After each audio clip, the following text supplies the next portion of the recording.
ನಿಮ್ಮ ಜೀವನದಲ್ಲಿ ಬದಲಾವಣೆಯನ್ನು ತಂದುಕೊಡುವಂತಹ ವಾರಾಹಿ ನವರಾತ್ರಿಯ ಪೂಜಾ ವಿಧಾನ. ಹಲೋ ವೀಕ್ಷಕರೇ, ನನ್ನ ಸರಸ್ವತಿ ಲಕ್ಷ್ಮೀನಾರಾಯಣ ಯೂಟ್ಯೂಬ್ ಚಾನಲ್ಗೆ ಸ್ವಾಗತ ಸುಸ್ವಾಗತ.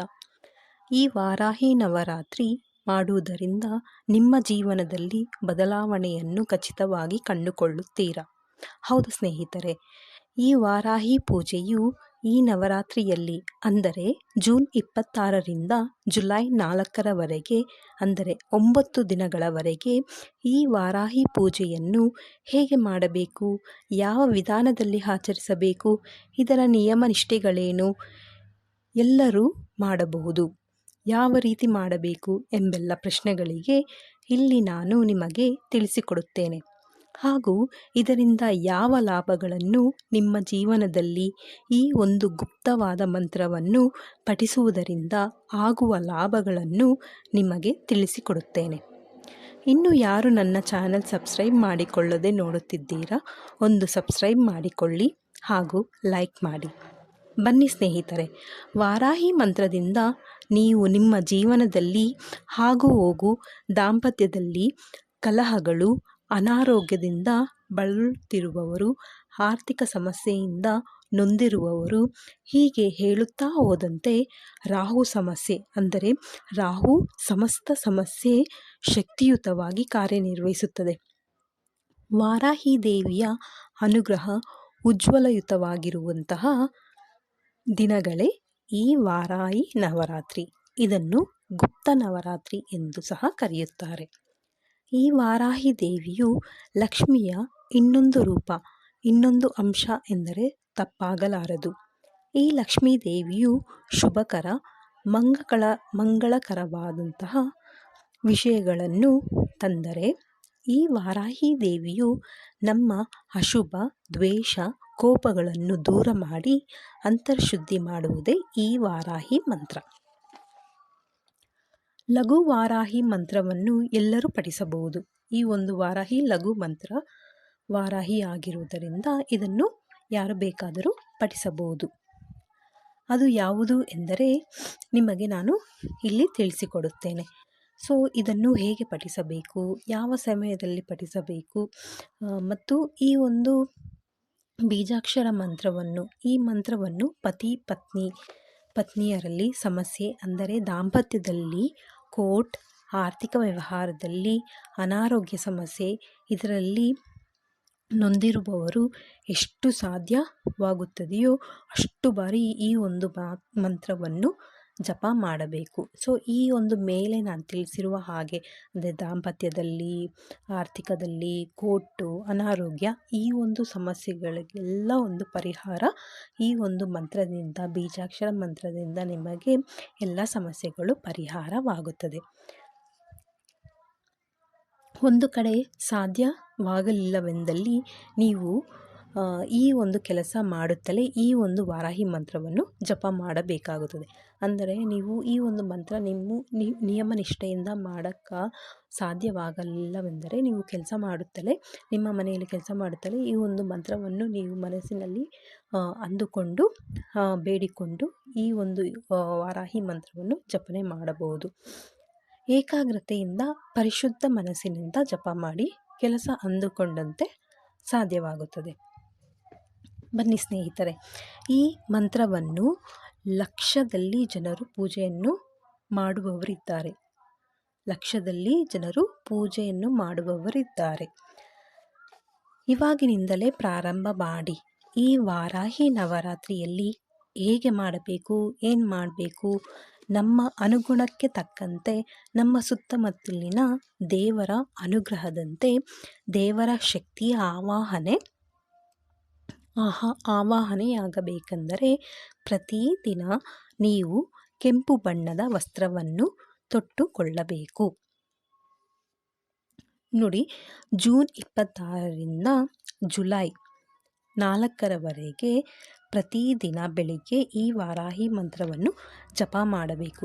ನಂತರ ವಾರಾಹಿ ವಿಗ್ರಹ ಅಂದರೆ ಅಂಗುಷ್ಟದಷ್ಟು ಮಾತ್ರ ಈ ಒಂದು ವಿಗ್ರಹ ಇರಬೇಕು. ತುಂಬ ದೊಡ್ಡದಾಗಿ ವಿಗ್ರಹವನ್ನು ನೀವು ಮನೆಯಲ್ಲಿ ಇಟ್ಟುಕೊಳ್ಳಬೇಡಿ. ಅಂಗುಷ್ಟ ಮಾತ್ರ ವಿಗ್ರಹ ಇರಬೇಕು. ಅಥವಾ ನಿಮಗೆ ವಿಗ್ರಹವಿಲ್ಲವೆಂದಾದಲ್ಲಿ ಒಂದು ಚಿಕ್ಕ ಫೋಟೋವನ್ನು ನಿಮ್ಮ ಮುಂದೆ ಇಟ್ಟುಕೊಂಡು ಈ ವಾರಾಹಿ ಅಮ್ಮ ರೂಪವನ್ನು ನಿಮ್ಮ ಮನಸ್ಸಿನಲ್ಲಿ ಹೆಚ್ಚು ಆಕರ್ಷಿತವಾಗಿ ಇರುವಂತೆ ದೇವರ ಒಂದು ಫೋಟೋ ಮುಂದೆ ನೀವು ಮಂತ್ರವನ್ನು ಹೇಳಿಕೊಳ್ಳಬೇಕು.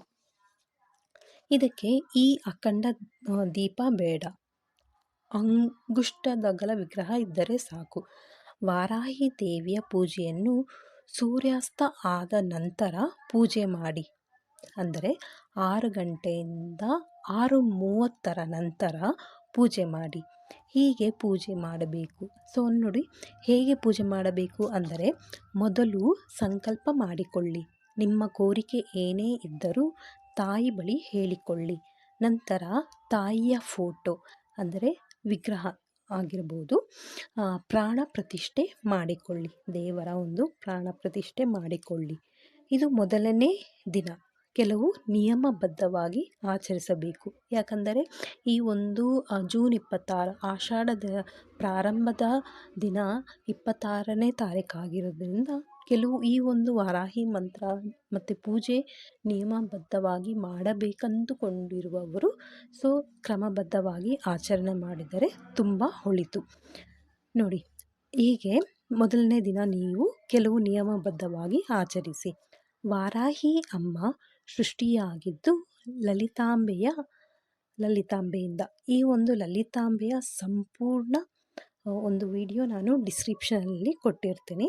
ಸೊ ಯಾರು ನೀವು ನೋಡಿಲ್ಲ, ಈ ಒಂದು ಲಲಿತಾಂಬೆಯ ಅಂದರೆ ವಾರಾಹಿ ಅಮ್ಮ ಜನನ ಸ್ವರೂಪ ಅದರ ಒಂದು ವಿಡಿಯೋವನ್ನು ನಾನು ಡಿಸ್ಕ್ರಿಪ್ಷನಲ್ಲಿ ಕೊಟ್ಟಿರ್ತೀನಿ. ಯಾರು ವೀಕ್ಷಣೆ ಮಾಡಿಲ್ವೋ ಲಿಂಕ್ ಮುಖಾಂತರ ನೀವು ವೀಕ್ಷಣೆ ಮಾಡಬಹುದು. ಓಕೆನಾ ಸ್ನೇಹಿತರೆ, ಈ ವಾರಾಹಿ ಮಂತ್ರವನ್ನು ನೀವು 16 ಬಾರಿ 9 ದಿನ ಪ್ರತಿದಿನ ಪಠಿಸಿ ಹಾಗೂ ಕೆಲವು ನಿಯಮ ನಿಷ್ಠೆಯಿಂದ ಆಚರಿಸಿ. ಮೈಲಿಗೆ, ಮುಟ್ಟು ಈ ಥರ ಯಾವುದೇ ಇರಬಾರ್ದು. ಇವುಗಳಿಂದ ದೂರವಿರಬೇಕು. ಓಕೆ, ಸಪೋಸ್ ಇವಾಗ ನೀವು ಮೈಲಿಗೆ ಆಗಿತ್ತು ಅಥವಾ ಮುಟ್ಟಾಯಿತು ಅಂದಾಗ ನೀವು ಆ ಒಂದು 4 ದಿನ ಬಿಟ್ಟು 5ನೇ ದಿನ ನೀವು ಪೂಜೆಯನ್ನು ಮಾಡಬಹುದು. ಓಕೆನಾ ಸ್ನೇಹಿತರೆ, ನೋಡಿ ಸ್ನೇಹಿತರೆ, ಹೀಗೆ ಈ ವಾರಾಹಿ ಮಂತ್ರವನ್ನು ನೀವು ಈ ವಾರಾಹಿ ಜನನ ಸ್ವರೂಪ ಹೇಳಿದ್ನಲ್ಲ, ಬನ್ನಿ ಹೀಗೆ ಪಂಚರೂಪಗಳಿಂದ ದೀಪವನ್ನು ಬೆಳಗಿಸಿ. ನೈವೇದ್ಯಕ್ಕೆಂದು ಬೆಲ್ಲದ ಪಾನಕವನ್ನು ಮಾಡಿ ದೇವರಿಗೆ ನೈವೇದ್ಯಕ್ಕೆಂದು ಮಾಡಿ ಇಡಿ. ಹೀಗೆ ನೀವು ಬೆಲ್ಲದ ಪಾನಕವನ್ನು ಪ್ರತಿದಿನ ಮಾಡಿ. ಅಂದರೆ 9 ದಿನಗಳ ಕಾಲ ನೀವು ಈ ಒಂದು ಪಾನಕವನ್ನು ನೈವೇದ್ಯವಾಗಿ ದೇವರಿಗೆ ಇಡಬೇಕಾಗುತ್ತದೆ. ಏಕೆಂದರೆ ಈ ಒಂದು ಬೆಲ್ಲದ ಪಾನಕ ಈ ವಾರಾಹಿ ಅಮ್ಮನಿಗೆ ತುಂಬ ಪ್ರೀತಿ. ಇದರ ಜೊತೆಗೆ ನೀವು ಪುಳಿಯೋಗರೆ, ಮೊಸರು ಇತ್ಯಾದಿ ಇವುಗಳನ್ನು ಇಡಬಹುದು. ಅದರ ಜೊತೆಗೆ ಪಾನಕ ಶ್ರೇಷ್ಠವಾಗಿರೋದರಿಂದ ಈ ವಾರಾಹಿ ಅಮ್ಮನಿಗೆ ನೀವು ಇದನ್ನು ತಪ್ಪದೆ ಪ್ರತಿದಿನ ಅಂದರೆ 9 ದಿನಗಳು ದೇವರಿಗೆ ಅರ್ಪಿಸಿ ನೈವೇದ್ಯಕ್ಕೆಂದು ಇಡಬೇಕಾಗುತ್ತದೆ. ಹೀಗೆ ದೇವರಿಗೆ ನೀವು ಸೀರೆಯನ್ನು ಇಡಬಹುದು. ಸಪೋಸ್ ಸೀರೆ ಇಲ್ಲವೆಂದಾದಲ್ಲಿ ರವಿಕೆಯನ್ನು ಸಹ ಇಡಬಹುದು. ಓಕೆನಾ ಸ್ನೇಹಿತರೆ, ಇದನ್ನು 9 ದಿನಗಳ ಕಾಲ ಆಚರಿಸಿ. ಯಾವ ಮಂತ್ರ ಪಠಿಸಬೇಕು? ಯಾವ ಮಂತ್ರ ಪಠಿಸಬೇಕು ಅಂದರೆ, ನೀವು ಈ ಒಂದು ಮಂತ್ರವನ್ನು 16 ಬಾರಿ 9 ದಿನಗಳ ಕಾಲ ಪಠಿಸಬೇಕು.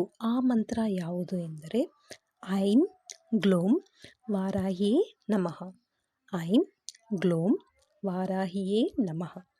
ಐಂ ಗ್ಲೋಂ ವಾರಾಹಿಯೇ ನಮಃ. ಐಂ ಗ್ಲೋಂ ವಾರಾಹಿಯೇ ನಮಃ. ಐಂ ಗ್ಲೋಂ ವಾರಾಹಿಯೇ ನಮಃ. ಈ ಒಂದು ಮಂತ್ರವನ್ನು 16 ಬಾರಿ ಪ್ರತಿದಿನ 16 ಬಾರಿ 9 ದಿನ ಪಠಿಸಿ.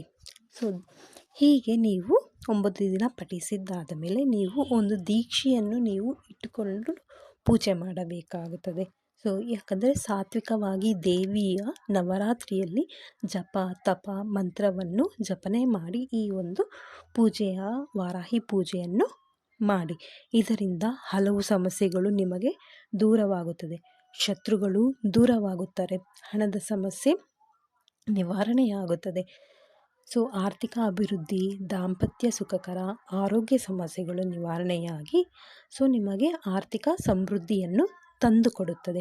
ಹೀಗೆ ವಾರಾಹಿ ಅಮ್ಮನನ್ನು ಶ್ರದ್ಧೆಯಿಂದ ಮಾಡಿದರೆ, ಪೂಜೆಯನ್ನು ಮಾಡಿದರೆ ಈ ಎಲ್ಲ ಪ್ರಯೋಜನ ನಿಮಗೆ ದೊರಕುತ್ತದೆ. ಈ ವಿಡಿಯೋ ನಿಮಗೆ ಇಷ್ಟ ಆಗಿದ್ದಲ್ಲಿ ಒಂದು ಲೈಕ್, ಒಂದು ಸಬ್ಸ್ಕ್ರೈಬ್ ಮಾಡಿಕೊಳ್ಳಿ ಹಾಗೂ ನಿಮ್ಮ ಫ್ರೆಂಡ್ಸ್ಗೆ ಶೇರ್ ಮಾಡಿಕೊಳ್ಳಿ. ವೀಕ್ಷಕರೇ, ಈ